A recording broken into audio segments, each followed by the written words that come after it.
Okay. Halloween. Turn the volume up. Let me hear this. Spooky jam. Look at all these spooky things. Spooky. Or listen to these spooky things. Yeah. Hello. Hello.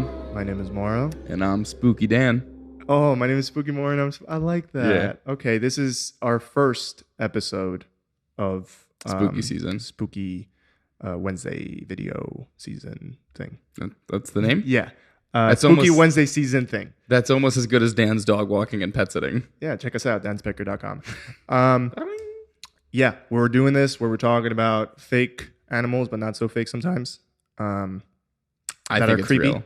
I think things like this are super fun to think about them potentially being real. And to tell your kid while you're walking in the farm at night when you're growing up in a rural area. Actually, well, all right. So I think we should both do those stories. So give the brief of childhood torture. We were told that you can't go out at night in the farm because Chupacabra is going to get you.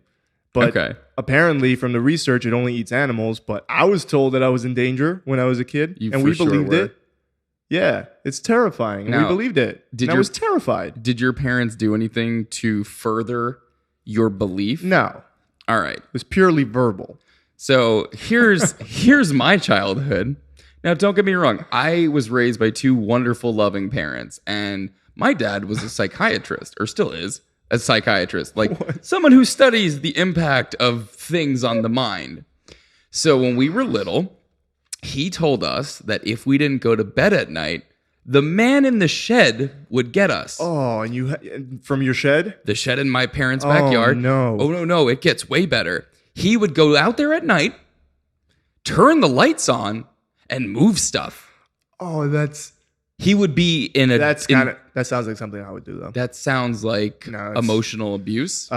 Future kid of mine, if you're watching this, that's definitely something I would do. If you ever need, future Moro's children, if you ever need clarification on any lies your father is telling you, just shoot me a text. I mean, I'm going to be a spooky dad, I think. I don't like that. I don't like the way I said that, but like Halloweeny dad.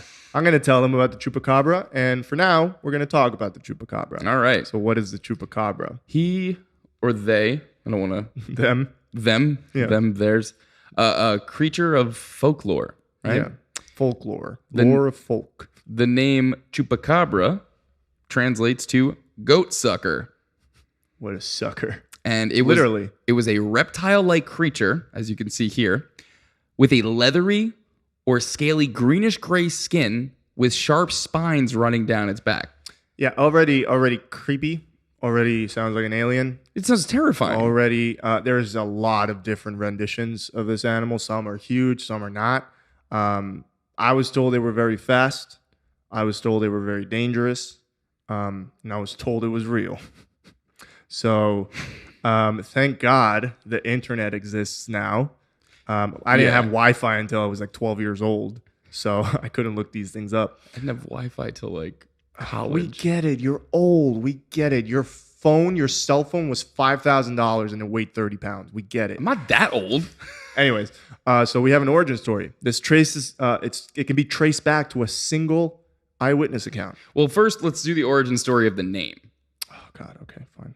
So the first reported attack was in March of 1995 in Puerto Rico. Yeah. What happened?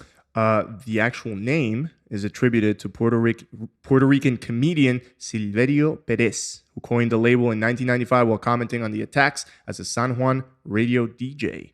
So this guy has a platform, and he decided to just spew this bullshit out and cause a panic in the little tiny island of Puerto Rico.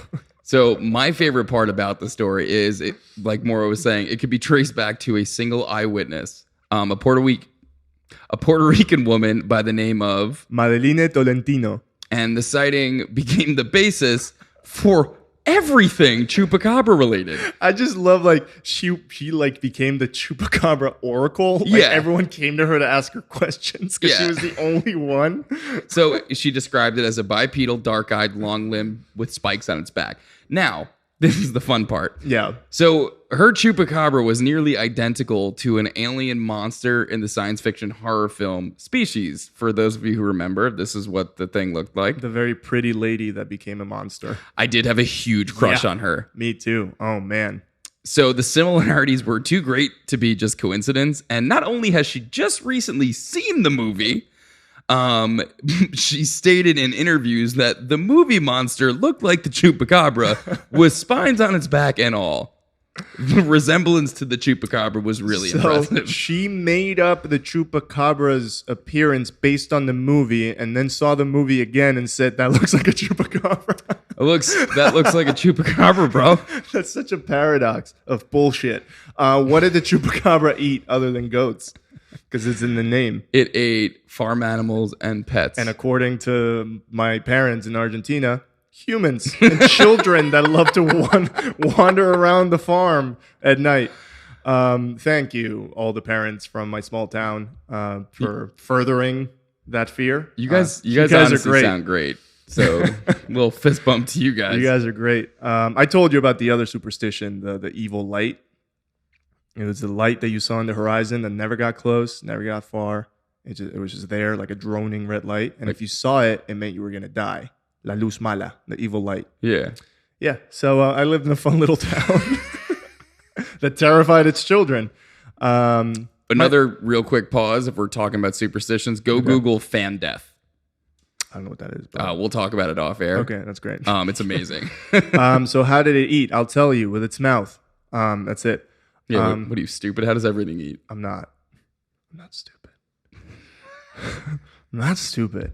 But it sucked the blood of its victims dry. Yeah. Like left them completely bloodless, which is one of the key characteristics of people that found, carcasses of animals. Like, oh, the blood is gone. The chupacabra, right? Or a wolf that pierced the aorta. Yeah, like... Or something more rational. Honestly, it could be. And could these be a things human. Were 3 to 4 feet tall. You could punt that allegedly. 40 yards. Really? I don't know, man. These things had spikes. So what ate it? Did it have any predators? Yeah. Facts and science. Read a book. Stupid chupacabra. Yeah. So this is fun. The last known sighting, when was it? 7 hours ago. Legitimately, at the time of this recording, I went on Google News and the last sighting was 7 hours ago. 7 hours ago. Yeah. Yeah, where? I don't remember. I think it was Texas, right? Yeah, there's a bunch of them in Texas. Yeah. Isn't there a Chupacabra museum in San Antonio or something? Yes, there is. Yeah.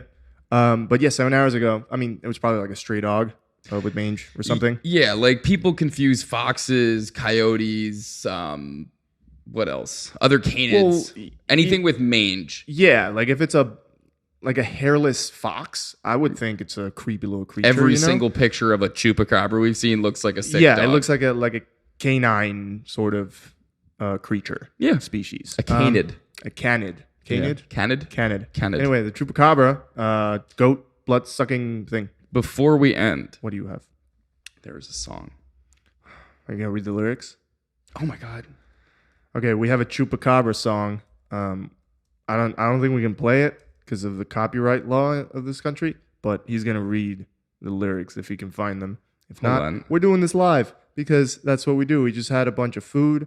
The page you've requested is from a site that has been permanently removed. Okay, so the lyrics do not exist, just like the chupacabra brought it back. I'm going to keep talking until Dan figures out what to do to fill out this time. I just want to sing it. El chupacabra eats all the children, and then he kills them, and then he eats them, and then El chupacabra. Literally, just go on YouTube and look up El chupacabra song. That's a banger. It's been there for since 2006. Chupacabra, I hardly know her. And that's the end of the episode. Wait. Before we end, actually, did we discuss the Moore Foundation? On Monday, but we can say it again. So, if you can see, obviously, if you're listening, you can't tell that I'm wearing a pink shirt. Every year, we raise... designed that. He did design this little... There we go. Anyways, what is it about? So, the Moore Foundation is an amazing organization that... Go ahead.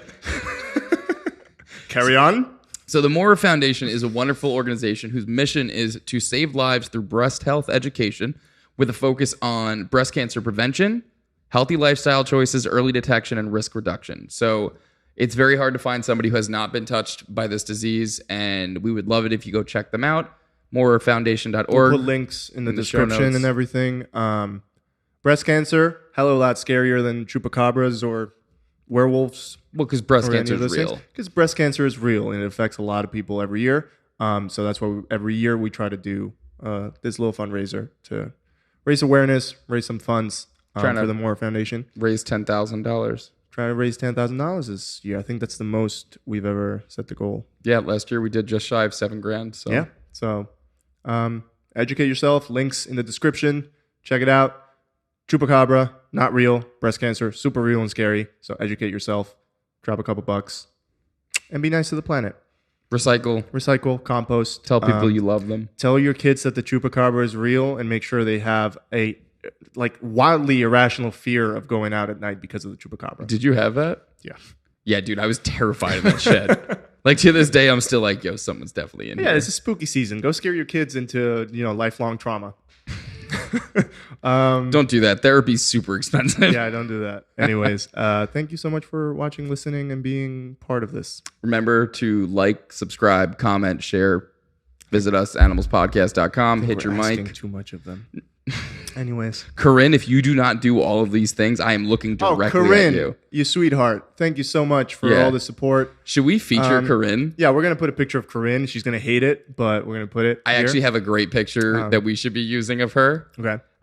It is her adorably sleeping with her mouth open. Oh my God. Covered in blankets. We're going to use that and you're going to see it, Corinne. Yeah. Because we know you don't miss our episodes, like not one of them. So you're definitely going to see this. Yeah.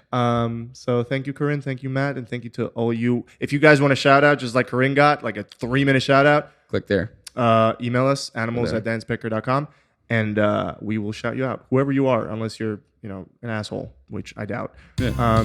So thank you for listening. Goodbye. Alex, I love you. Goodbye.